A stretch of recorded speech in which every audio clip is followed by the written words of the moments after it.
Pranavam arts എന്നുള്ള banner അല്ലെങ്കിൽ ആ ടീം അവസാനിച്ചു. പിറ്റേ വർഷം പ്രിയദർശൻ സംവിധാനം ചെയ്ത മിഥുനവും അതിൻ്റെ പിന്നാലെ സത്യനന്ദിക്കാട് സംവിധാനം ചെയ്ത പിൻഗാമിയും, പിന്നെ കാലാപാനി, കന്മദം, ഹരികൃഷ്ണൻസ്, ഒളിമ്പ്യൻ അന്തോണി യാദവ്, വാനപ്രസ്ഥം, 2010 കാണ്ടഹാർ എന്ന് പറഞ്ഞ പടത്തോടുകൂടി പ്രണവം ആർട്സ് എന്ന് പറഞ്ഞ നിർമ്മാണ കമ്പനി അവസാനിക്കുകയും ആശീർവാദ് എന്ന് പറഞ്ഞ് നമ്മുടെ ആന്റണി പെരുമ്പാവൂരിൻ്റെ കമ്പനി ജന്മം കൊള്ളുകയും ചെയ്തു. മോഹൻലാൽ ദേഷ്യപ്പെട്ട് 10 ചീത്ത തന്നെ വിളിച്ചിരുന്നെങ്കിൽ എന്ന് ലോഹിതദാസ് ആ സമയത്ത് ആഗ്രഹിച്ചു. മോഹൻലാൽ ആരാമോൻ, അയാൾ പ്രതികരിച്ചതേയില്ല. അന്ന് രാത്രി ദൈവദൂതനെ പോലെ മമ്മൂട്ടി ലോഹിതദാസിനെ വിളിച്ചു. ഇതൊക്കെയാണ് ഓരോ നിമിത്തങ്ങളെന്ന് പറയുന്നത്. ഒരു വരി കഥയാകാതെ എന്ത് ചെയ്യാൻ പറ്റുമെന്ന് ഇങ്ങനെ ആലോചിച്ചിരിക്കുമ്പോൾ രാത്രി വളരെ വൈകി മമ്മൂട്ടി വിളിച്ചു. പ്രണവത്തിന് കഥയായോ എന്ന് തിരക്കി. ആയിട്ടില്ല എന്നായിരുന്നു ഉത്തരം. പ്രണവത്തിന് 3ാമത്തെ സിനിമ ചെയ്യുമ്പോഴും സംഗീത പ്രധാനമായ ഒരു സിനിമ തന്നെ ചെയ്യണമെന്നായിരുന്നു ലോഹിതദാസിൻ്റെ ആഗ്രഹം. ഹിസൈനസ് അബ്ദുള്ള ഹിന്ദുസ്ഥാനി മെലഡിയും അർത്ഥശാസ്ത്രീയ കർണാടക സംഗീതവുമാണ് അതിലുപയോഗിച്ചത്. രസകരമായ പാട്ടുകളൊക്കെ അല്ലേ. കൈതപ്രഭു മോഹൻലാലായിട്ടുള്ളൊരു സംഗീത മത്സരം തന്നെ ഉണ്ടല്ലോ അതിൽ. ഭരതത്തിലാണെങ്കിൽ കർണാടക ശാസ്ത്രീയ സംഗീതമാണ് ഉപയോഗിച്ചത്. ഇനി ഏത് പിടിക്കണം എന്ന ചിന്തയിലാണ് ഞാനെന്ന് ലോഹി പറഞ്ഞു തീരുന്നതിന് മുമ്പേ മമ്മൂട്ടി പറഞ്ഞു, ഇനി എന്നാൽ കഥകളി പിടിക്ക്, ഇനി എന്നാൽ കഥകളി പിടിക്ക് എന്നാണ് മമ്മൂട്ടി പറഞ്ഞത്. ഇനി കഥകളി പിടിക്കുക എന്ന അലസ പദങ്ങൾക്കൊപ്പം ലോഹിയുടെ മനസ്സിൽ ചെറുതുരുത്തിയിലെ കേരള കലാമണ്ഡലം കടന്നു വന്നു. ലോഹിയെ ഒരുപാട് മോഹിപ്പിച്ച സ്ഥാപനമാണ് കലാമണ്ഡലം. പലവട്ടം കലാമണ്ഡലത്തിനുള്ളിൽ അലഞ്ഞു നടന്ന ഓർമ്മകളുണ്ട് ലോഹിതദാസിന്. താളവും ലയവും നവരസങ്ങളെ ഇഴചേർത്ത ഭ്രമാത്മകമായ സ്വപ്നവുമായിരുന്ന കലാമണ്ഡലത്തിനെ കുറിച്ച് ഓർത്ത് അവിടം പശ്ചാത്തലമാക്കുന്നൊരു കഥയുടെ പഴുതുകൾ തേടിക്കൊണ്ട് ലോഹിതദാസ് സുഖമായിട്ട് അന്ന് രാത്രി ഉറങ്ങി. എന്തായാലും ഇനിയൊരു സിനിമ ചെയ്യുന്നുണ്ട്, അത് കലാമണ്ഡലമാണ് എന്ന് പശ്ചാത്തലം കലാമണ്ഡലമായിരിക്കും എന്ന് തീരുമാനിച്ചിട്ട് സുഖമായിട്ട് ലോഹിതദാസ് ഉറങ്ങി. പുലർകാലത്ത് നേരം വെളുത്തില്ല എന്നാവുന്ന സമയത്ത് ലോഹി ഒരു സ്വപ്നം കണ്ടു. താടിയും മുടിയും നീട്ടി വളർത്തി, കണ്ണിൽ ചാരായ ചുവപ്പും വായിൽ നിറച്ച് വെറ്റിലയുടെ ചുവപ്പുമുള്ള ഒരു ചെറുപ്പക്കാരൻ കലാമണ്ഡലത്തിൻ്റെ ഗേറ്റ് തുറന്ന് വരികയാണ് അയാൾ. മുഷിഞ്ഞ ജുബയും തോളിൽ തുണിസഞ്ചി ഇടറുന്ന കാലുമായവൻ കലാമണ്ഡലം ഓഫീസിന് മുന്നിൽ വള്ളത്തോളിൻ്റെ പ്രതിമയുടെ മുന്നിലെത്തി. വള്ളത്തോളിനെ നോക്കി വിരൽ ചൂണ്ടി അവൻ ചോദിച്ചു, എന്തിനാ ഇങ്ങനെ പ്രതിമയായിട്ട് ഇതിൻ്റെ മുന്നിൽ വന്ന് നിൽക്കണേ എന്ന് ചോദിച്ചു. നമ്മൾ കണ്ടല്ലോ പടത്തിൽ, ഇതൊക്കെ കാണാനും കേൾക്കാനും ആണോ എന്ന് ചോദിച്ചു. ഒരായുസ് മുഴുവൻ കൊടുത്തുണ്ടാക്കിയതല്ലേ ഈ സ്ഥാപനം? സ്വപ്നത്തിൽ നിന്ന് ലോഹി ചാടി എണീറ്റു ഈ ചോദ്യത്തോടെ. ഒരായുസ് മുഴുവൻ നിങ്ങളുടെ വേർപ്പും അധ്വാനവും കൊടുത്തുണ്ടാക്കി ഈ സ്ഥാപനം കുത്തുപാള എടുത്ത് കിടക്കുന്ന കാണുന്നില്ലേ എന്നുള്ള അർത്ഥത്തിലാണ് ചോദിച്ചത്. എന്നിട്ട് ചാടി എണീറ്റിട്ട് ലോഹി കുറച്ചു നേരം ഇങ്ങനെ നിശബ്ദനായിരുന്നു. അപ്പോൾ ഭാര്യയും മക്കളും അടുത്ത് കിടന്ന് ഉറങ്ങുന്നുണ്ട്. ആ ചെറുപ്പക്കാരൻ്റെ രൂപം ലോഹിതദാസിൻ്റെ മനസ്സിൽ നീറി വരാൻ തുടങ്ങി. അയാളുടെ മനസ്സിലെ ജീവിതത്തിൻ്റെ താളവും താളപ്പിഴകളും ശ്രുതിയും അപശ്രുതിയും നീറി ഒടുവിൽ നന്ദഗോപൻ എന്ന നർത്തകൻ്റെ പിഴച്ചുപോയ ശ്രുതി താളങ്ങളുടെ കഥ ലോഹിതദാസിൻ്റെ മനസ്സിൽ ഏതാണ്ട് രൂപം കൊണ്ടു. ആധാരം സെറ്റിൽ നിന്ന് 2 നാൾ ലീവെടുത്ത് സതയത്തിൻ്റെ ഡബ്ബിങ്ങിനായി മുരളി എത്തി. മുരളിയും ലോഹിതദാസും അടുത്ത സുഹൃത്തുക്കളാണല്ലോ. അങ്ങനെ ആധാരത്തിൻ്റെ സെറ്റിൽ നിന്ന് 2 ദിവസം ലീവ് വാങ്ങിച്ചിട്ടാണ് MT വാസുദേവ നായർ തിരക്കഥ എഴുതി CB മലയിൽ സംവിധാനം ചെയ്യുന്ന സതയത്തിൻ്റെ ഡബ്ബിങ്ങിന് വേണ്ടി മുരളി എത്തിയത്. വന്ന മുരളി നേരെ ലോഹിയെ കാണാൻ വന്നു. ആധാരത്തിൻ്റെ സെറ്റിൽ നിന്നും മരുഭൂമി പോലെ ഒഴിഞ്ഞ മനസ്സുമായി കഥ പറയാൻ യാത്ര തിരിച്ച സുഹൃത്ത് ലോഹി ഒരു മനോഹരമായ കഥ കണ്ടെത്തിയിരിക്കുന്നു എന്നത് മുരളിയെ വലിയ സന്തോഷവാനാക്കി. ഉച്ചയോടടുപ്പിച്ച് സതയം ഡബ്ബിങ് നടക്കുന്ന സ്റ്റുഡിയോയിൽ ലോഹിതദാസ് എത്തി. CB മലയിലും മോഹൻലാലും 7 ആർട്സ് വിജയകുമാറും പ്രത്യാശയോടെ കാത്തിരിക്കുകയായിരുന്നു. ഡബ്ബിങ്ങിന് ചെന്ന മുരളി, രാവിലെ ഡബ്ബിങ്ങിന് ചെന്ന മുരളി തന്നെ നേരിട്ട് CB മലയിലിനോടും മോഹൻലാലിനോടൊക്കെ പറഞ്ഞു, കഥ റെഡിയായിട്ടുണ്ട്, ഞാൻ കേട്ടിട്ട് വരികയാണ് എന്ന് പറഞ്ഞിരുന്നു. അങ്ങനെ ലോഹിതദാസ് സ്റ്റുഡിയോയിലെത്തി, ഡബ്ബിങ് സ്റ്റുഡിയോയിലെത്തിയിട്ട് കഥ പറഞ്ഞു. സിബിക്ക് കഥയുടെ സാധ്യതകൾ മനസ്സിലായി എന്ന് ലോഹിതദാസിന് മനസ്സിലായി. 7 ആർട്സ് വിജയകുമാറിന് കാര്യമായൊന്നും ബോധ്യപ്പെട്ടില്ല.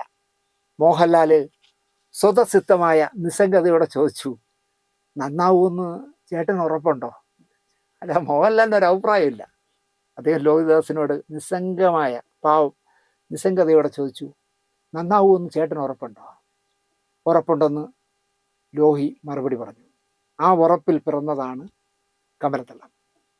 ഞാൻ ഇത്രയും വിശദമായി എന്തുകൊണ്ട് കമലദളത്തെക്കുറിച്ച് സംസാരിച്ചു എന്ന് നിങ്ങൾ ചോദിച്ചാൽ, കമലദളം എന്ന സിനിമയുടെ തിരക്കഥാ സിനിമ എങ്ങനെ ഉണ്ടായി എന്ന് ഇവിടെ പറയാൻ കാരണം, ഒരിക്കൽ ഞാൻ സ്നേഹ ബഹുമാനത്തോടെ കണ്ടിരുന്ന ആർ സുകുമാരൻ എന്ന് പറയുന്ന, നിങ്ങൾക്ക് അറിയാമായിരിക്കും, പാദമുദ്ര സുകുമാരൻ എന്നറിയപ്പെടുന്ന ആർ സുകുമാരൻ ഈ അടുത്തിടെ ഒരു ചാനൽ, മാസ്റ്റർ ബിൻ എന്ന് പറഞ്ഞ ചാനൽ, എൻ്റെ ഒരു അനുജനെ പോലെ ഞാൻ സ്നേഹിക്കുന്ന ബിനോയിയുടെ ചാനലിൽ അദ്ദേഹം ഇരുന്ന് എന്തോ ചവച്ച് വെച്ച് അയവെട്ടുന്ന പോലെ ചവച്ച് വെച്ച്, ഒന്നത് ക്യാമറയുടെ ഫ്രണ്ടിൽ ഇരിക്കുമ്പോൾ നമ്മൾ വാക്കിയകത്ത് എന്തെങ്കിലും ഇട്ട് ചവയ്ക്കരുത്.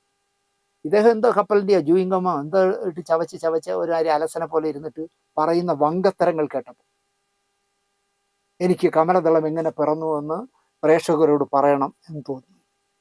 ഇത്രയും നിലവാരമില്ലാതെ ഒരു ഡ്രോയിങ് അധ്യാപകന്, ചിത്രകലാധ്യാപകനായിരുന്നല്ലോ, അദ്ദേഹത്തെ പോലെ ഒരു മനുഷ്യന് സംസാരിക്കാനാവുമോ എന്ന് എനിക്ക് സത്യത്തിൽ ആദ്യം അതിശയം തോന്നി. കാരണം സുകുമാരൻ സാർ അങ്ങനെയൊന്നും ആയിരുന്നില്ല.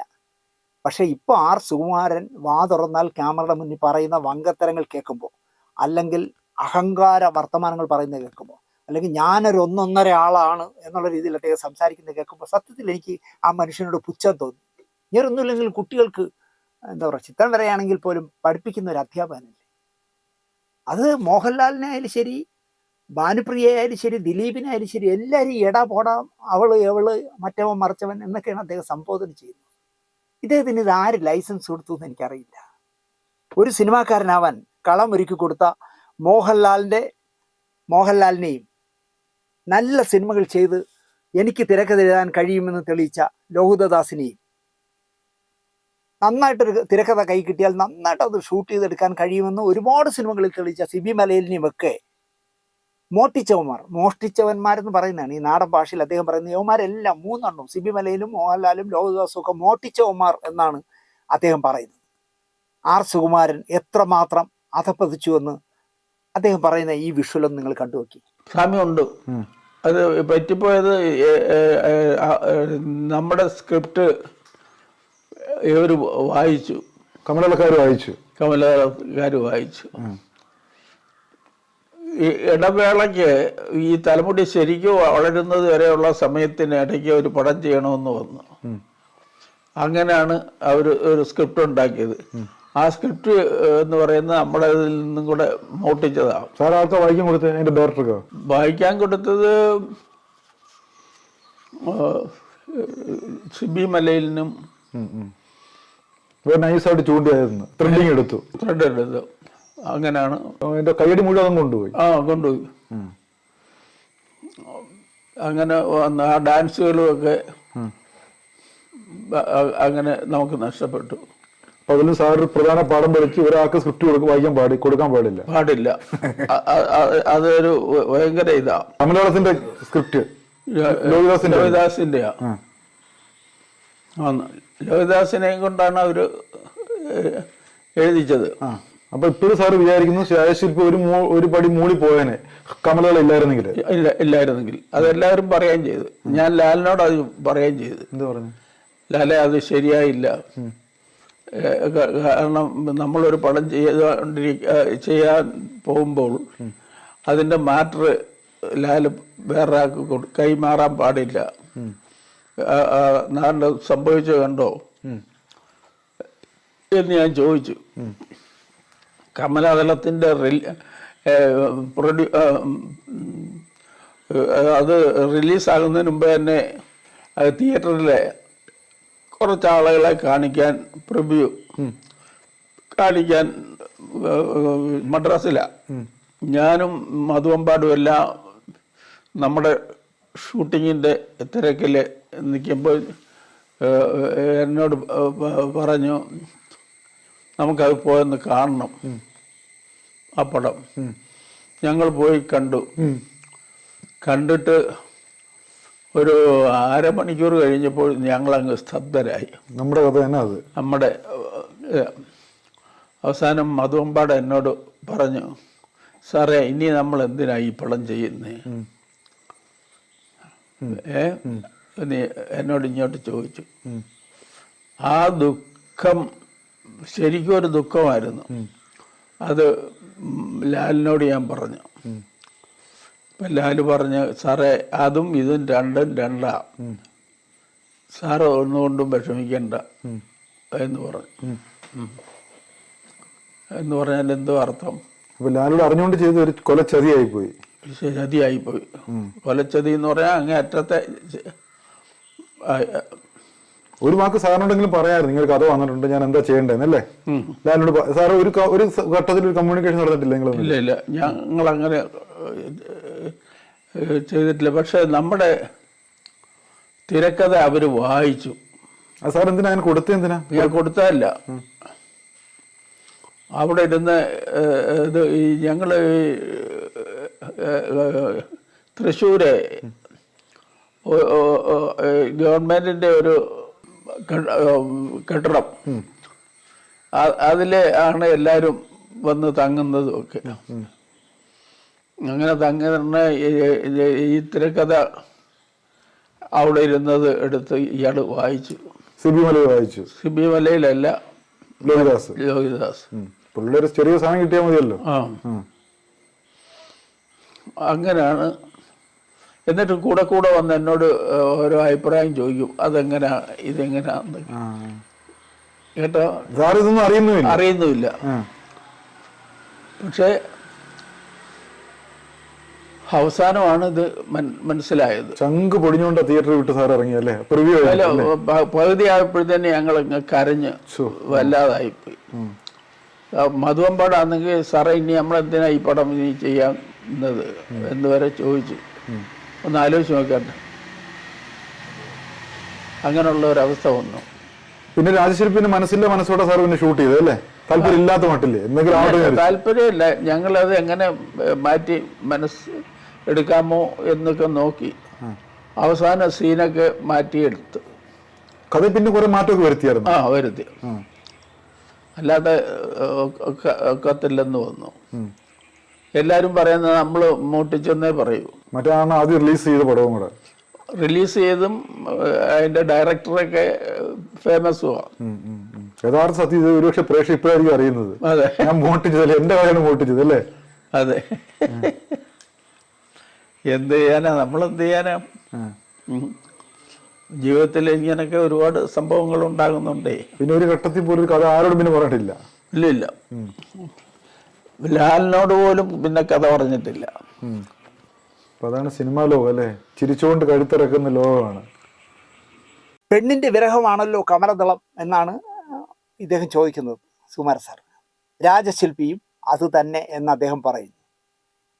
ആടും ആട്ടുകുട്ടിയും പോലെ അല്ലെങ്കിൽ ആനയും ആടും പോലെ തന്നെ വ്യത്യാസമുണ്ടെന്ന് ഇദ്ദേഹത്തിന് മനസ്സിലാവുന്നില്ല. എന്ത് ചെയ്യാൻ പറ്റും? അദ്ദേഹം പറയുന്നത് കമലദളവും രാജശില്പിയും ഒരു പെണ്ണിന്റെ വിരഹമാണ് പറഞ്ഞത്, അതുകൊണ്ട് രണ്ടും ഒന്നാണെന്നാണ്.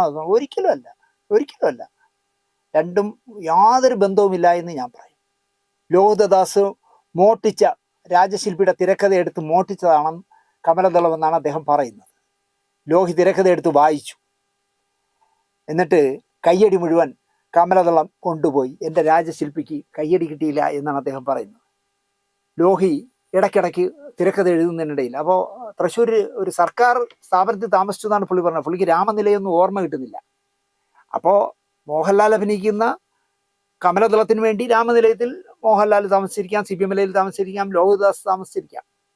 അവിടെ എന്താ പറയുക, റൂം എടുത്ത് രാജശില്പിക്ക് വേണ്ടി അടുത്ത് ചെയ്യാനുള്ള സിനിമയ്ക്ക് വേണ്ടി R സുകുമാരനും താമസിച്ചിരിക്കാം.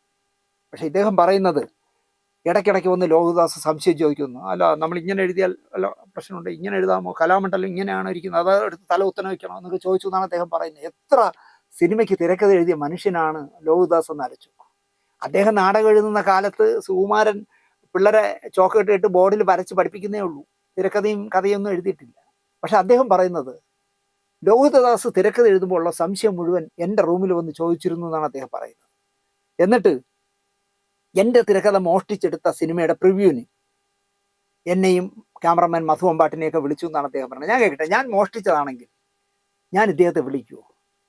അദ്ദേഹം പറയുന്നത് എൻ്റെ തിരക്കഥ മോഷ്ടിച്ച് ലോഹിതദാസ് എഴുതി കൊടുത്ത തിരക്കഥയിൽ ഉണ്ടാക്കിയ കമലദളം എന്ന് പറഞ്ഞ പടത്തിൻ്റെ പ്രിവ്യൂവിന് മദ്രാസിൽ എന്നെയും മധു അമ്പാട്ടിനെയും അടക്കം വിളിച്ചു കാണിച്ചു. എല്ലാവരും തങ്ങിയ തൃശ്ശൂരിലെ സർക്കാർ കെട്ടിടത്തിൽ, അതാണ് രാമനിലയം, അവിടെ വച്ച് സുകുമാരൻ്റെ തിരക്കഥ ലോഹിദാസ് വായിച്ചതിൽ നിന്നാണ് കോപ്പി അടിച്ചതെന്ന് അദ്ദേഹം അസന്നിഗ്ധമായി പറയുന്നു. ലോഹിദാസ് ജീവിച്ചിരുന്നെങ്കിൽ കൃത്യമായി മറുപടി കൊടുത്തന്നെ. ഇതിന് മറുപടി പറയേണ്ടത് ഒന്നീ മോഹൻലാലും അല്ലെങ്കിൽ സിബി മലയിലുമാണ്. പക്ഷെ രണ്ടുപേരും ഈ പറഞ്ഞ പോലെ തന്നെ ഒന്നിനും പ്രതികരിക്കുന്ന ജന്മങ്ങളല്ലല്ലോ. അതുകൊണ്ട് രണ്ടുപേരും പറയില്ല, അയാൾ പൊട്ടൻ പറയട്ടെ എന്ന് വിചാരിക്കും. പക്ഷെ അങ്ങനെയല്ല, സിബി മലയിലെങ്കിലും പറയണം. മോഹൻലാൽ പറഞ്ഞില്ലെങ്കിലും സിബി മലയിൽ പറയണം എങ്ങനെയാണ് കമലദളത്തിൻ്റെ തിരക്കഥ ഉണ്ടായത്, രാജശില്പിയുടെ സുകുമാരൻ എഴുതിയ കഥയിൽ നിന്ന് തോണ്ടിയെടുത്തതാണോ, അത് പറയാനുള്ള ഉത്തരവാദിത്വമുണ്ട്. ലോഹി മരിച്ചു പോയതുകൊണ്ട് സിബി മലയിലിന് ആ ഉത്തരവാദിത്വത്തിൽ നിന്ന് കൈയെഴുവാൻ കഴിയില്ല എന്നാണ് എൻ്റെ വിശ്വാസം. കൊലച്ചതിയായിപ്പോയി എന്ന് ഞാൻ മോഹൻലാലിനോട് പറഞ്ഞപ്പോൾ രണ്ടും രണ്ടാണ് സാർ വിഷമിക്കണ്ട എന്ന് മോഹൻലാൽ പറഞ്ഞത്രേ. നിങ്ങൾ ആലോചിച്ച് നോക്കൂ, മോഹൻലാൽ ഇപ്പോൾ ഇതിൽ നിന്ന് ചുരണ്ടിയെടുത്ത് കമലദളം ഉണ്ടാക്കിയതാണെങ്കിൽ അടുത്ത് ചെയ്യുന്ന പടത്തിൽ അപ്പം പറയില്ല, സുമാര സാറേ ഈ സബ്ജക്റ്റ് ചെയ്യാൻ പറ്റില്ല കേട്ടോ, നിങ്ങൾ വേറൊരു കഥ ഉണ്ടാക്കൂ എന്ന് പറയും. അപ്പം അങ്ങനെ മോഹൻലാൽ പറയാത്ത എന്തുകൊണ്ടാ? മോഹൻലാലിന് കൃത്യമായിട്ട് അറിയാം സിബി മലയിലിൻ്റെ അല്ലെങ്കിൽ ലോഹിദാസിൻ്റെ കമലദളം അല്ല ആർ സുകുമാരൻ്റെ രാജശില്പി എന്ന്. അപ്പോൾ കൊലച്ചതിയായിപ്പോയി എന്ന് ഇദ്ദേഹം മോഹൻലാലിനോട് പറഞ്ഞപ്പോൾ മോഹൻലാൽ പറഞ്ഞെന്നു, സാർ വിഷമിക്കണ്ട, രണ്ടും രണ്ടാണ് എന്നാണ് മോഹൻലാൽ പറഞ്ഞത്. അതുപോലെ തന്നെ എൻ്റെ രാജശില്പി ഇറങ്ങും മുമ്പേ കമലദളം റിലീസ് ചെയ്ത് കളഞ്ഞെന്നാണ് പുള്ളി പറയുന്നത്. അത് മാർച്ച് മാസത്തിൽ റിലീസ് ചെയ്യുമെന്ന് എല്ലാവർക്കും അറിയാമല്ലോ. രാജശില്പി കമലദളം ഷൂട്ടിംഗ് കഴിഞ്ഞ് അതിൻ്റെ ലാബ് വർക്കുകൾ നടക്കുന്ന സമയത്തെ കമലദളത്തിന് ഡേറ്റ് ഷൂട്ടിങ്ങിന് കൊടുത്തിട്ടുള്ളൂ. പക്ഷെ പുള്ളി പറയുന്നത് ആദ്യം കയറി അത് റിലീസ് ചെയ്ത് കളഞ്ഞു, അതുകൊണ്ട് എനിക്ക് കിട്ടാനുള്ള കയ്യടി മുഴുവൻ കമലദളം കൊണ്ടുകളഞ്ഞെന്നാണ് പുള്ളി പറയുന്നത്. നിർമ്മാതാവും തിരക്കഥാകാരനും സംവിധായകനും ഫേമസും ആയതിനാൽ ഇവർ മൂന്നുപേരും, അതായത് സിബി മലയിലും ലോഹിതദാസും മോഹൻലാലും ഫേമസ് ആയതിനാൽ കമലദളം ഓടി, എൻ്റെത് ഓടിയില്ല എന്നാണ് പറയുന്നത്. എന്ത് പറയും ഇതിന് മറുപടി? അടുത്ത അദ്ദേഹം പറയുന്നു നോക്കൂ. തീർച്ചയായിട്ടും ലാലിനെ ഒരു നടനായിട്ട് അംഗീകരിപ്പിച്ചത് ഞാനാ. അത് ഞാൻ പറയുന്നതല്ല, അത് ദേവരാജൻ മാഷ് അത് പറഞ്ഞിട്ടുണ്ട്. കേട്ടല്ലോ, അദ്ദേഹം പറയുകയാണ് മോഹൻലാലിനെ ഒരു നടനായിട്ട് അംഗീകരിച്ചത് ഞാനാണ് എന്നാണ് അദ്ദേഹം പറഞ്ഞത്. എന്തൊരു മണ്ടത്തരം എന്ന് ആലോചിക്കേ.